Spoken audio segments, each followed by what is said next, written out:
አንድ በረከት ልባርካችሁ።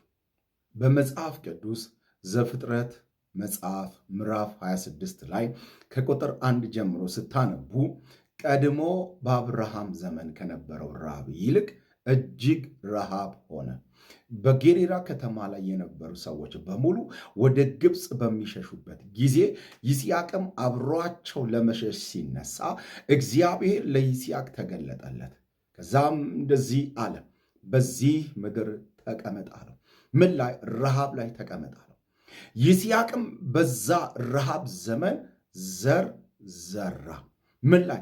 ረሃብ ባለበት፣ ችግር ባለበት፣ ሞት ባለበት፣ የሚበላ ነገር በሌለበት፣ ሰው በሚሸሽበት በማይመች ሁኔታ ውስጥ ዘር ዘራ። በዛም ዘመን ደግሞ 100 እጥፍ አፈራ። እንዲህ ብዬ ልባርካችሁ፣ በመከራ ውስጥ ፍሬያማ ሆኖ፣ በሚያናውጥ ነገር ውስጥ ፍሬያማ ሆኖ፣ በሚያስጨንቅ ነገር ውስጥ ፍሬያማ ሆኖ፣ ውጤታማ ሆኖ ከተጽዕኖ በላይ መራመድ ይሆንላችሁ። ከተግዳሮቱ በላይ መራመድ ይሆንላችሁ። ከወጀቡ በላይ መራመድ ይሆንላችሁ። አትያዙ፣ አትገደቡ። ተጽዕኖ ባለበት ውጤታማ ሁኑ። ተግዳሮቱ ባለበት ውጤታማ ሁኑ። ረጅም መሄድ ይሆንልህ። እግዚአብሔር የእጆችን ስራ ይባርክልህ።